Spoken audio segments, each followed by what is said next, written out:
Bom dia, meu irmão, bom dia, minha irmã. Terça-feira, dia 3 de fevereiro, estamos na quarta semana do tempo comum. Hoje a igreja celebra São Brás, um bispo que tem uma história muito bonita de martírio, de dedicação à fé e é lembrado como o intercessor contra os males da garganta. Ele, na sua vida, foi invocado para a cura de uma menina que estava engasgada com um espinho de peixe, foi curada. Pois bem, São Brás é invocado para intercessão por todos aqueles que sofrem com doenças da garganta. Que São Brás interceda por nós. Eu sou o Padre Tiago, essa é a nossa palavra de fé.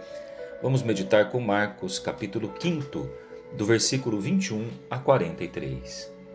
Naquele tempo, Jesus atravessou de novo numa barca para outra margem. Uma numerosa multidão se reuniu junto dele e Jesus ficou na praia. Aproximou-se então dos chefes da sinagoga, chamado Jairo. Quando viu Jesus, caiu a seus pés e pediu com insistência: Minha filhinha está nas últimas. Vem e põe as mãos sobre ela, para que ela sare e viva. Jesus então o acompanhou. Uma numerosa multidão o seguia e o comprimia. Ora, achava-se ali uma mulher que há 12 anos estava com hemorragia. Tinha sofrido nas mãos de muitos médicos, gastou tudo o que possuía e, em vez de melhorar, piorava cada vez mais. Tendo ouvido falar de Jesus, aproximou-se dele por detrás, no meio da multidão, e tocou sua roupa.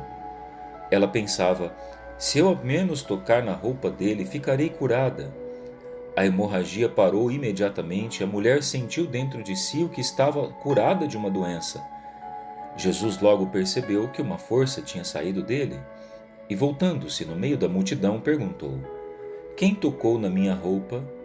Os discípulos disseram: Estás vendo a multidão que te comprime e ainda perguntas quem me tocou? Ele, porém, olhava ao redor para ver quem havia feito aquilo. A mulher, cheia de medo e tremendo, percebendo o que lhe havia acontecido, veio e caiu aos pés de Jesus e contou-lhe toda a verdade. Ele lhe disse: Filha, a tua fé te curou. Vai em paz e fica curada dessa doença. Ele estava ainda falando quando chegaram alguns da casa do chefe da sinagoga e disseram a Jairo: Tua filha morreu, por que ainda incomodar o mestre? Jesus ouviu a notícia e disse ao chefe da sinagoga: Não tenhas medo, basta ter fé. E não deixou que ninguém o acompanhasse, a não ser Pedro, Tiago e seu irmão João. Quando chegaram à casa do chefe da sinagoga, Jesus viu a confusão e como estavam chorando e gritando. Então ele entrou e disse: Por que essa confusão e esse choro? A criança não morreu, mas está dormindo. Começaram então a caçoar dele. Mas ele mandou que todos saíssem, menos o pai e a mãe da menina, e os 3 discípulos que o acompanhavam. Depois entraram no quarto onde estava a criança. Jesus pegou na mão da menina e disse: Talitá cum, que quer dizer: Menina, levanta-te. Ela levantou-se imediatamente e começou a andar, pois tinha 12 anos, e todos ficaram admirados. Ele recomendou com insistência que ninguém ficasse sabendo daquilo e mandou dar de comer à menina. Palavra da salvação. Meus irmãos, hoje o Evangelho de Marcos nos apresenta Jesus que realiza curas e milagres. Quando olhamos para o Evangelho de Marcos, Jesus está sempre em movimento, prestem bem atenção nesse detalhe. Está sempre andando de um lado para o outro e por onde passa, realiza as suas curas, realiza os seus milagres. Mas toda cura, todo milagre que acontece no Evangelho tem também um sentido teológico.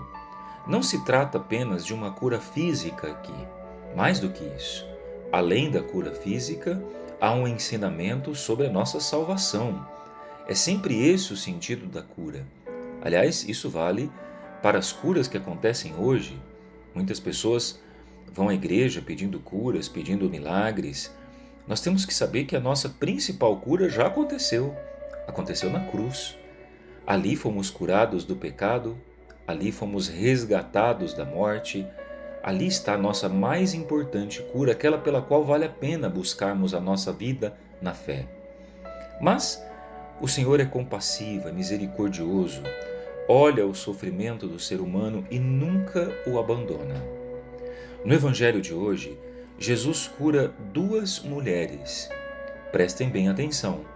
Uma mulher que sofria com hemorragias, com fluxo de sangue, e uma menina adolescente que aparentemente estava morta.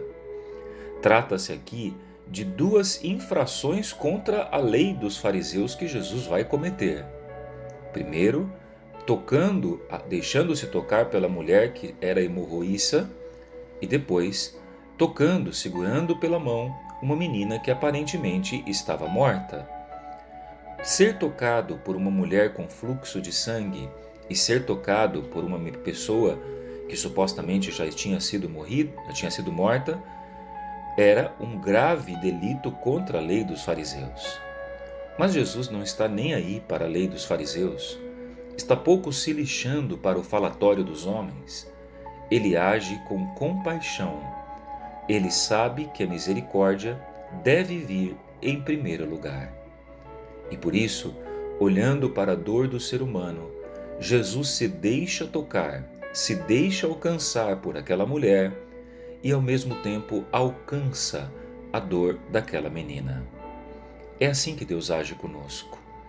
Quanto mais os homens tentam nos criticar, quanto mais o falatório dos homens tenta nos reduzir ao tamanho de suas leis, de suas regras, mais Deus extrapola, mais Deus avança o sinal e mostra que o projeto de Deus é o projeto do amor, da misericórdia e da compaixão, jamais o das restrições que as leis humanas tentam impor. Prestem bem atenção. Jesus olha para duas pessoas frágeis, indefesas, e as coloca em pé para voltar a caminhar. É isso que as curas devem representar em nossa vida. Uma pessoa curada, uma pessoa tocada pelo amor de Deus, deve voltar a caminhar. Eu me encontro tantas vezes com pessoas que receberam curas, receberam graças, foram curadas de enfermidades. Essa semana mesmo uma pessoa foi curada pelo câncer. Vejam, Deus continua tocando, nosso Senhor está vivo. As curas Ele também realiza hoje. Mas o sentido da cura nunca pode ser apenas para uma vaidade pessoal. Não. Se fomos curados, é porque o Senhor sabe que temos muito ainda por fazer nessa vida. Hoje eu falo com você, que um dia foi curado, um dia foi curada. Se o Senhor te curou, se o Senhor te livrou do tormento da morte, de uma doença, é porque Ele sabia que tinha algo para você. Ele queria te colocar de pé para que você testemunhasse o amor dele por toda a sua vida. Nunca se esqueça disso. Se você foi colocado de pé novamente, é porque você não pode parar de andar. Deus abençoe a sua terça, Deus abençoe a você que recebeu uma cura na sua vida. Se você recebeu, compartilhe, escreva aqui nos comentários do YouTube, conte para nós a sua cura que você alcançou. Seja um evangelizador. Em nome do Pai, e do Filho, e do Espírito Santo. Amém. Até a próxima.